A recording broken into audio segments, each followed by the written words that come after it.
Hem mevzu hürmetli vatandaş. Bugün Çiğdağ 2019 yıl 5. ayının 18. günü haftaki Şembe.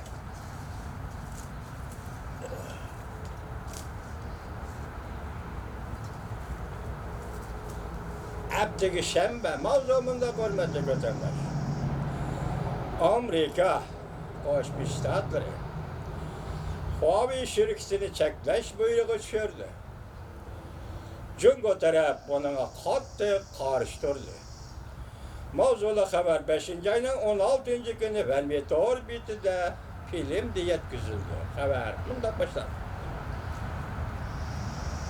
5. ayının 15. günü Amerika Koşmuş Ştatları'nın prezidenti Trump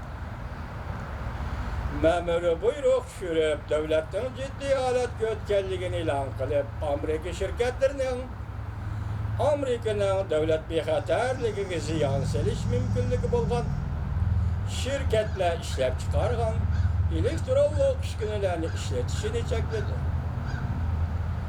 O'xshash bir kunda Amerika Huawei şirketi bilan aloqa munosabatlari bo'lgan 70 şirketni qora tizimlikka kirgizdi. Bu şirketler Amerika hükümetinin qo'shilishiga erishmagan ahvol ostida Amerika'dan parça üsküneler setip elişti çekledi. Amerika emeldarı Reuters agentliğinde görsetti.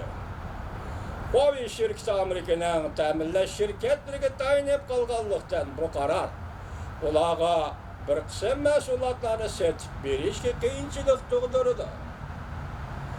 Hatta mümkün bo'lmaydi. Washington'un ma'muriy buyrug'i to'g'risida Beijing darhol inkas qaytardi. Bu Jungo Savdo Ministerligining bayonotchisi Gao Feng'ning 4-chi kuni bunday ko'rsatdi. Har qanday davlatning Jungo shirkatlarini o'z oldiga embargo qilishiga qat'iy qarshi turamiz. Hamda Amerika davomli Jungo-Amerika savdo munosabatiga ta'sir ko'rsatishdan saqlanishi kerak. Yana bir mavzu. Prezident Trump Huawei şirketini ikki tarafdan qislab keldi. Keyingi ahvol qanday bo'ladi? Mavzuli xabar 5. ayning 17. kuni David Orbit'da e'lon qilindi. Xabar bunday boshladi. Navbatda Amerika Qo'shma Shtatlarining prezidenti Trump ma'muriy buyruq imzo qo'yib, Jungoning ushbu aloqa uskunalari ishlab chiqaruvchi Huawei şirketining harakatini chekladi. 11 sol matbuotlar 5. ayning 17. kuni xabar qilib, bunday ko'rsatdi. Reuters'ning xabariga asoslanganda Amerika Jungo Huawei şirketining Amerika Jungo Huawei şirketining Amerikadan muhim texnika setib elishni cheklaganligi ba'zi cho'ng tipli fan texnika şirketlerining mahsulotlarini setish gumonga uchradi. Bu ish Jungo hukumatining qattiq ayblashini keltirib chiqardi. Savdo munosabatlarining asli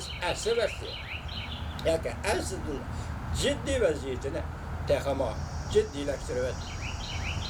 Xabarda bunday ko'rsatdi. Huawei'ni Amerikada ta'minlovchi savdogarlarning pay chekining bahosi tushib ketdi. Mesela Amerika şirketleri Huawei'ga Android setib bergan var. Sonra Amerika'da bu şirketlerin pay çekmezlerdi, çekten bahası düşüp gitti. Bu şirketler Amerika'dan Android setip elişti, yumuşak detallarını setip elişti ve başka parça üskünelerini geçirenler setip elişti, çekten. Bundan buran Prezident Trump hükümeti Huawei şirketini tasdiklatmayı durup. Amerika'da parça üsküneler ve texnika setip elişti, çekti. Xabarda bunday ko'rsatildi. Amerika Qo'shma Shtatlar Davlat Majlisining a'zolari Huawei şirketining uskunalarini ishlatish orqali bu davlat Amerikada josuslik faoliyati bilan shug'ullanadi deb ansirab kelgan.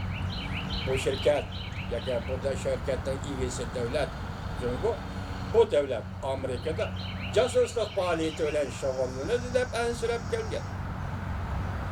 Prezident Trump'ın Huawei şirketiga zarba berishi Demokratlar Partiyasi Amerikada, Cumhuriyetçiler Partiyasi Amerikada ve şu partiyalardan Davlat Meclisiga saylangan a'zolarning qo'llashiga erishdi. Prezident Trump'ning Huawei şirketi to'g'ridagi siyosati Davlat Meclisi a'zolarining qo'llashiga erishdi.